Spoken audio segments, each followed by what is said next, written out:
I think I always knew deep down it was never going to be too long before we finally came to the Ferrari F2004. Hello everyone and welcome back to a brand new episode of Ring That Thing, where today we are here with probably one of the most iconic Formula 1 cars of all time, and our second Ferrari in only 3 episodes of this series. Of course, if you missed out on last week's video where we took out the original Williams FW14, the calm before the storm, I would highly recommend going back and checking it out. But today, we are back in V10 country.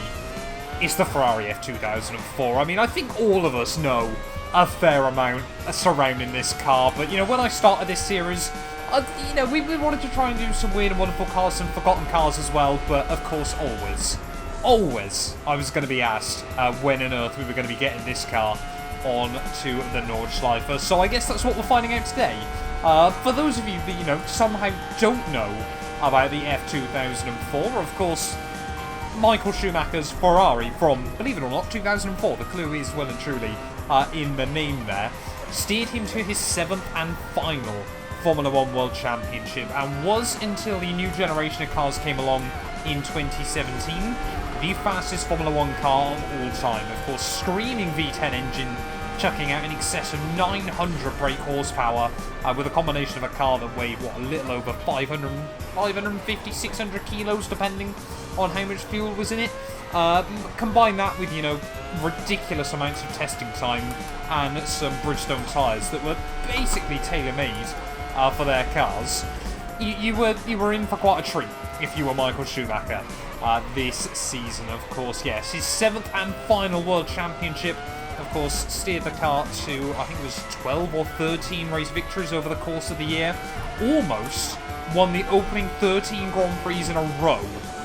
It was only the Monaco GP that he didn't win, but apart from that, he was flawless throughout most of the season, of course. And after the mega fight they had with Williams and McLaren back in 2003, both of those teams kind of dropped the ball in 2004. McLaren's car was just too complicated and unreliable, and Williams were adamant that a walrus nose was going to be the right way to go about things, which, hindsight is a beautiful thing, it definitely wasn't. So Ferrari, had more of a 2002 style season than 2003, but of course, V10 engine, first car I've raced in this series with proper traction control as well. Of course, that was the whole rage back in the early 2000s. These cars were so light and so powerful, and it was the way the power was delivered. Traction control was quite useful, and of course that mixed with groove tyres. And yes, before I get asked, we might have to do some experimentation at some point in a later video where we'll look at, whether we put slick tyres on this car and maybe a few other bits and pieces as well, just to see how much quicker this sort of thing could have been. But of course, I think honestly, you look at the race victories and Michael Schumacher winning his 7th world title. My favourite story still about the F2004, just make sure I can get through carousel. Definitely couldn't in the Williams last time. I don't think it's going to like that either. They're way too low hung to the ground. But my favourite story about the F2004 was the first time Ferrari went and tested it. Now, they believed that, of course, as you would hope, that it would be quicker than the F2003 car, and their simulations showed it was going to be, a fair bit quicker. They were looking between 1 and 1.5 seconds a lap, was their estimates, obviously based on the computer simulations. Have come a long way since 2004, I will admit, but that's what Ferrari were looking at. This thing then went to Mugello. It was Rubens Barrichello who actually did the first laps in the car quite famously. He actually drove a lot of the Ferrari F1 cars before Michael did try and get the setup in. It went close to 3 seconds a lap faster than the F2003. Ferrari didn't think that was possible. It was just unbelievable how quick this car was. So apparently they spent the next 12 hours after Barrichello achieved that time frantically searching everything. The car must have been set up wrong.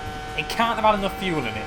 Even they believed the timing equipment was broken on the car as well. But Rubens Barrichello knew the pace was real. He was able to go through the fearsome Arrabbiata corners, which I'm sure, for those of you that watched the 2020 Tuscany Grand Prix at Mugello, those are the flat-out corners around the around sort of sector 2 of the venue. Of course, you wind down the hill, you go through the left and the rights, of course, through there. So you got this one left into the one right, and then the further two left-hand corners as you go back up the hill and swing out the other side. Barrichello, it was the first ever Formula 1 car he could take that completely flat out in, so he knew the pace was real. And of course, yeah, Ferrari went on to absolutely dominate that season, of course. They still had, I've suddenly forgot his name off. I was about to say Franz Tost, but that, of course, definitely is not his name there. Jean Todt, isn't it? Of course, sorry.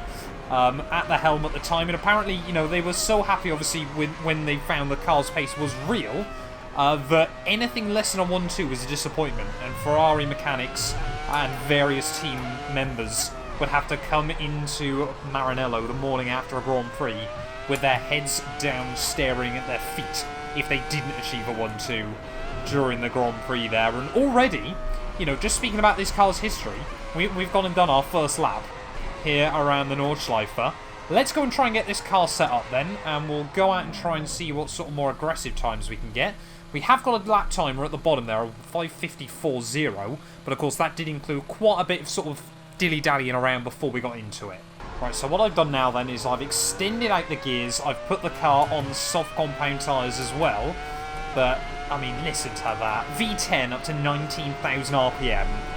I miss this, I must admit. I know it was slightly before I started watching Formula 1, but, you know, the early to mid-2000 cars were absolutely insane.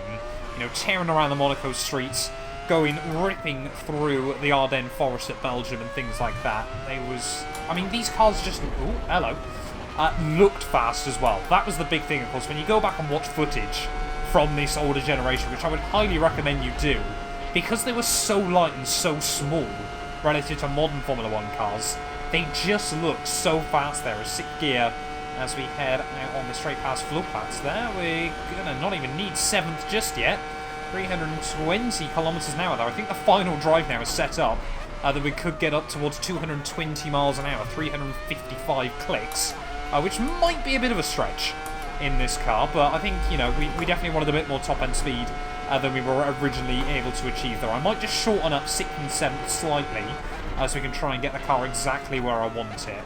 Right, gearbox adjusted slightly. I'm not 100% convinced it's perfect, but I think it's better than what we had before.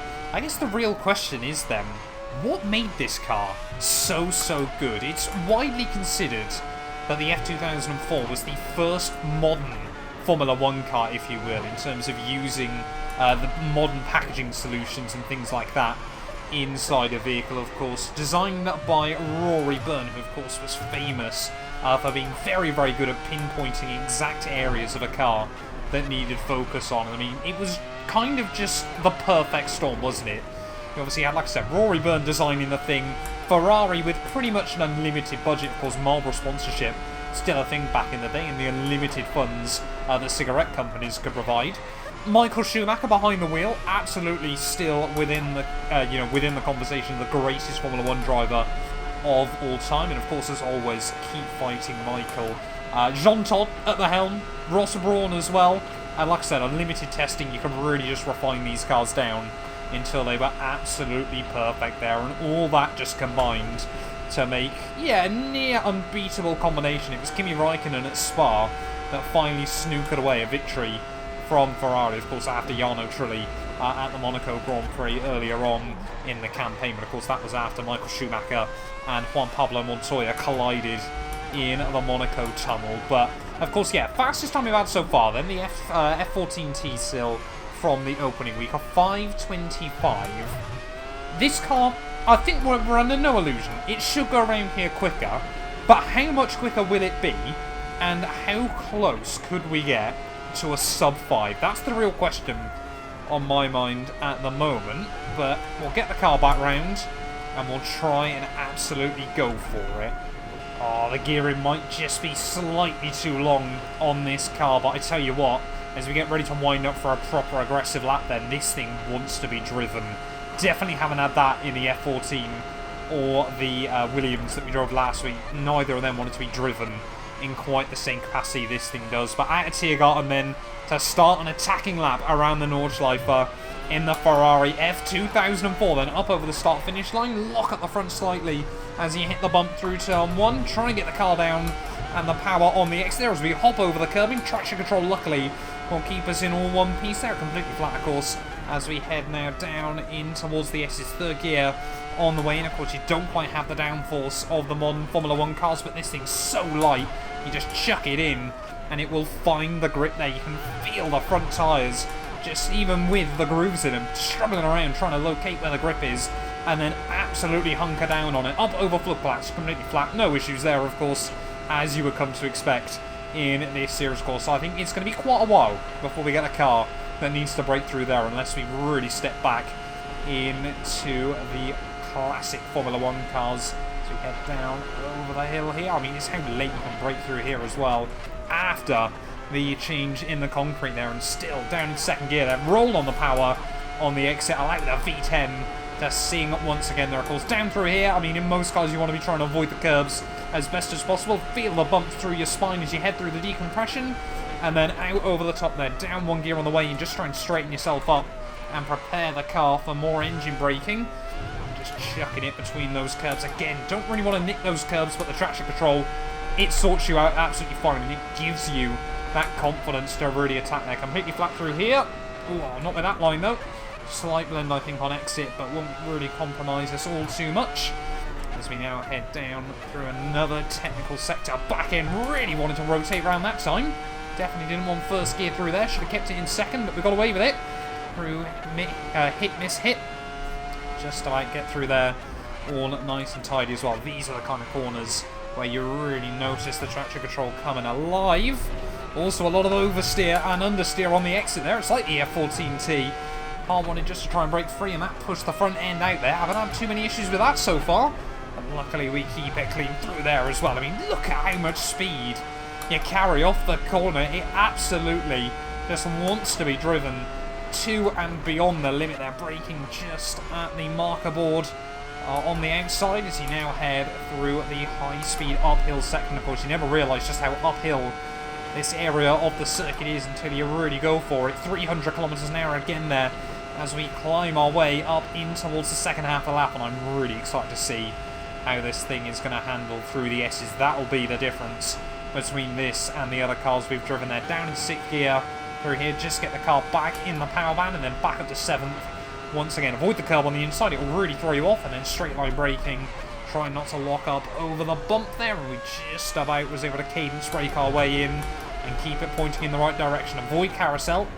Just going to brake a little bit early there. Still not quite sure where I need to be braking for carousel while I'm going around the outside, but I think we did quite well there. Again, you can hear the traction control working overtime on the exit now as we gear ourselves up, psych ourselves up for the S's. You've got to be brave. This car fills you with confidence, but of course you never want to overstep the mark in a priceless piece of Ferrari machinery.